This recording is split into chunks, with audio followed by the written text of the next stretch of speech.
Oke pemirsa, kembali lagi bersama kami dalam program Etalase Indonesia. Dan kali ini kita tidak berdua saja pemirsa. Kali ini kita ditemani oleh narasumber yang sudah sangat menawan di tengah-tengah kita, nih paling tampan di antara kita ya. Luar biasa, selamat dokter. Selamat datang Dokter Hendra. Nah jadi pemirsa, Dokter Hendra ini merupakan salah satu dokter di Rumah Sakit Anissa yang akan memberikan kita ilmu nih pada hari ini. Benar. Kali ini kita akan membahas terkait penyakit paru obstruktif kronis ya. Wah. Sebenarnya ini juga masih agak asing gitu ya, karena kan kebanyakan kayak penyakit sesak nafas yang kita tahu tuh kayak asma, bronkitis, yang seperti itu saja. Dan ini juga baru terdengar di telinga Eka, ada penyakit yang namanya paru-paru obstruktif kronis. Nah itu agak susah juga ya dok ya menyebutnya. Panjang. Kita lebih singkatnya PPOK aja kali. Betul. Ya. Tapi aku pengen tahu deh secara lebih mendalam nih Krisna seputar PPOK ini dari dokter. pakarnya langsung dari dokter ya. Kira-kira kalau PPOK itu sendiri apa sih sebenarnya dok? Oke. Baik Mbak Krisna dan Mbak Ika. PPOK adalah penyakit paru obstruktif kronis. Kronis di sini adalah sifatnya yang sudah lama ya. Kondisi paru yang ditandai dengan gangguan paru yang sifatnya kronis, ditandai dengan batuk, sesak, lalu ada produksi dahak yang banyak gitu. Ini diakibatkan oleh beberapa penyakit, misalnya bronkitis, itu peradangan pada cabang dari tenggorokan, lalu bronkiolitis itu gangguan dari atau peradangan pada bronkiolitis, lalu ada juga emfisema, itu adalah peradangan pada jadi saluran napas. Nah, itu kantung-kantung napasnya yang rusak. Nah, itu ditandai dengan sifatnya yang persisten. PPOK itu persisten itu artinya menetap. Lalu PPOK itu adalah sifatnya bisa progresif karena dalam kondisi yang tiba-tiba lagi tenang bisa menimbulkan exacerbasi akut, jadi langsung serangan yang hebat. Lalu PPOK ini sifatnya obstruktif atau timbul penyumbatan, jadi ada sumbatan jalan napas atau udara. Nah, kurang lebih seperti itu. Oke dok, kalau dilihat dari tadi kan dokter bilang penyebabnya bisa dari bronkitis atau bronkiolitis seperti itu ya dok. Berarti bisa dibilang PPOK ini juga udah masuk ke penyakit sesak nafas yang sudah sangat parah ya dok ya. Betul. Di antara asma, bronkitis dan yang lainnya. Tapi dok, ini kan banyak sekali nih ya dok penyakit-penyakit tentang pernafasan nih. Tapi apakah penyakit PPOK ini berbeda dengan penyakit pneumonia ini dok? Pneumonia maksudnya ya? Iya, pneumonia. Aduh, susah banget dok ya penyebutannya. Iya. Baik Mbak Ika, sebenarnya ini sesuatu yang berbeda antara PPOK dengan pneumonia. Saya sedikit jelaskan, pneumonia itu adalah suatu peradangan yang terjadi di paru-paru yang menimbulkan penumpukan cairan di paru-paru. Ini disebabkan oleh virus atau juga bakteri. Sedangkan PPOK yang sudah saya jelaskan tadi adalah lebih karena paparan polusi udara gitu. Misalnya dia salah satunya dengan perokok atau polusi udara di sekitar lingkungannya. Kurang lebih seperti itu. Berarti kayak penyakit pneumonia itu kayak yang itu bukan dok, apa bahasanya tuh paru-paru basah ya? Betul, paru-paru basah. Jadi itu bedanya ya dok ya antara pneumonia dengan PPOK. Ya, tapi kalau untuk gejala-gejala sendiri dari PPOK ini apa aja sih dok yang mungkin dirasa? Ya, baik. Mbak Krisna. Kalau gejala dari PPOK itu yang pertama adalah napas yang tersengal-sengal, sesak napas yang hebat, biasanya dalam saat melakukan aktivitas. Lalu dia batuk yang nggak kunjung sembuh, batuknya terus-terus, produksi dahak yang banyak kayak gitu. Terus juga bisa nyeri dada, bisa juga lemas gitu, karena memang karena ada sumbatan itu asupan oksigen dalam darahnya kurang lebih seperti itu untuk keluarnya. Oke, tapi tadi kan dokter sempat bilang ya bahwasanya penyakit PPOK ini disebabkan dari adanya polusi demikian ya. Itu berarti tidak hanya seorang yang perokok aktif saja ya? Bahkan orang perokok yang pasif pun, yang orang-orang yang mungkin dekat dengan orang yang suka merokok, ini juga bisa terkena ya? Betul, betul. Penyebab atau faktor risiko dari PPOK sendiri ya Mbak Eka, Mbak Krisna, itu yang pertama perokok aktif atau juga pasif, itu kurang lebih 80-90% bisa faktor risiko mengidap PPOK. Jadi 1 dari 4 perokok aktif juga itu bisa jadi mengidap PPOK gitu. Nah, selain dari polusi rokok tadi, polusi udara yang lain juga bisa. Misalnya polusi dari kendaraan bermotor, debu, lalu polusi dari pabrik misalnya, lalu bisa juga dari gas-gas beracun atau kimia dari pabrik. Wah, bahaya banget berarti ya. Atau mungkin kadang mungkin ibu-ibu kok bisa jadi kena PPOK walaupun sebenarnya dia bukan perokok, tidak aktif atau tidak pasif, tapi mungkin dia memasak dengan kayu bakar. Asapnya mungkin di dalam ruangan juga tidak tersirkulasi, itu juga bisa. Berarti penting banget ya ada ventilasi. Betul gitu. Iya. Wah, ternyata itu dia ya, ternyata sesuatu tuh ada manfaatnya, contohnya seperti ventilasi saja. Betul. Sangat berpengaruh ke pernafasan kita nih, agar pernafasan kita menjadi baik ya. Dan tadi kan dokter juga menyebutkan penyebab-penyebab dari PPOK ini kan dari udara kotor, debu dan yang lain sebagainya. Tapi kalau dari faktor genetik sendiri itu ada tidak, Dok? Ada gitu. Jadi pada seseorang yang mungkin dia tidak perokok, aktif atau pasif, juga mungkin dari polusi-polusi dari udara juga mungkin tidak, tapi mungkin dia ada riwayat sakit asma yang sifatnya ini genetik ya, bawaan, dan dia memang asmanya tidak terkontrol, sering kambuh.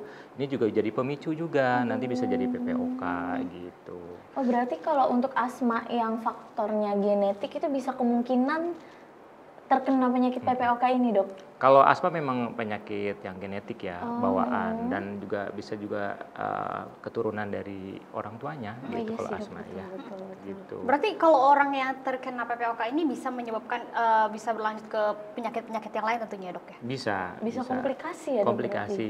Mungkin tadi ada hubungan dengan pneumonia ya. Kalau PPOK ini dengan pneumonia suatu yang berbeda, tetapi PPOK yang tidak terkontrol juga mungkin yang sifatnya berat juga bisa menimbulkan jadi pneumonia. Oh, tapi untuk pneumonia sendiri ini memiliki grade atau levelnya tersendiri ya? PPOK justru yang Oh iya, maksud saya PPOK. Ya, gradingnya yang dia dari yang sifatnya ringan, sedang, juga ada yang berat atau parah kayak gitu. Oke. Wah, ternyata cukup komplikatif juga ya terkait PPOK ini. Berarti ibaratnya grade-nya itu kayak stadium ya, Dok ya? Ya, kurang lebih Ibaratnya bisa seperti, ya, dibilang. seperti Tapi itu. kalau antara PPOK dan pneumonia sendiri ini yang bisa menjangkau atau yang bisa terjadi itu apakah dari pneumonia ke PPOK atau PPOK ke pneumonia itu, Dok? Dari PPOK yang jadi bisa ke pneumonia. Oh, berarti ibaratnya pneumonia juga udah termasuk parah ya, Dok ya? Ya, betul. Aduh, dan kira-kira, Dok, kan pasti yang namanya kita pernafasan itu kan sangat sensitif juga ya, Dok. Ketika kita melakukan aktivitas yang berat juga pasti berpengaruh ke pernafasan kita. Nah, Dok, kita kan juga penting nih untuk berolahraga. Betul. Kira-kira ada nggak sih, Dok, olahraga yang khusus untuk para pasien atau untuk orang-orang yang terkena PPOK ini, Dok? Ya, terkadang memang dari pasien yang sudah terkena PPOK yang Mbak Krisna Mbak Eka, kadang dia mengurangi atau membatasi gerak karena takut capek, takut sesak. Padahal sebenarnya ada olahraga yang khusus buat PPOK, artinya tidak seperti olahraga yang seperti orang-orang yang normal ya. Olahraga yang dianjurkan adalah dengan latihan pergerakan untuk melatih otot napas, peregangan gitu. Lalu mungkin bisa dengan berjalan. Bahkan mungkin ada olahraga yang bela diri yang dari Cina itu Tai Chi, itu dianjurkan karena dia gerakannya lembut dan mengalir. Itu sangat membantu untuk penderita PPOK supaya melatih otot-otot napasnya lebih kuat sehingga mungkin akan lebih tidak sesak napas gitu ya. Itu salah satunya. Salah satunya ya, karena memang berkaitan banget dengan nafas ya. Betul. Tapi kalau untuk orang-orang yang baru terkena PPOK nih, Dok, ini apa sih hal apa sih yang harus dilakukan Misalkan apa gitu, misalkan menghindari asap kah atau makanan yang harus teratur kah atau bagaimana? Ya. PPOK kan menyerang saluran pernapasan ya. Sebenarnya untuk melakukan mencegah atau mengurangi ya, Iya, bukan mengurangi. mencegah, mengurangi PPOK pertama dia harus didiagnosa dulu. Diagnosanya harus tepat dulu, dia harus ke dokter dulu. Nanti dokter akan melakukan asesmen, anamnesis, lalu ada pemeriksaan penunjang, misalnya dengan rongsen, akan dilihat nih ada PPOK apa tidak dari hasil rongsennya, lalu pemeriksaan laboratorium, bahkan ada pemeriksaan dari paru atau fungsi paru, namanya spirometri. Nah, dari spirometri ini kita akan bisa dokter spesialis parunya akan bisa grading nih, ini masuk ke PPOK yang sifatnya ringan, sedang, atau berat atau parah. Nah, seperti itu. Baru dilakukan pengobatan ya? Step Betul. by stepnya panjang sekali Iya. ya dok ya. Berarti kita tidak boleh asal mendiagnosis juga Betul, ya. gitu. Itu pentingnya ketika kita terkena suatu penyakit ini langsung datang ke dokter nih, penting sekali ya pemirsa. Betul. Agar kita tidak asal diagnosis nih. Dan kan banyak sekali ya dok ya hal-hal yang kita lakukan nih, salah satunya yang tidak kita duga aja menghirup udara-udara atau bau-bau yang seperti Polusi. asing lah ya, polusi itu kan mempengaruhi ke pernafasan nih dok. Nah untuk kita nih yang alhamdulillah masih sehat, bagaimana upaya kita untuk mencegah agar tidak terkena PPOK dok? Oh, baik. Mbak Krisna. Eka dan Krisna.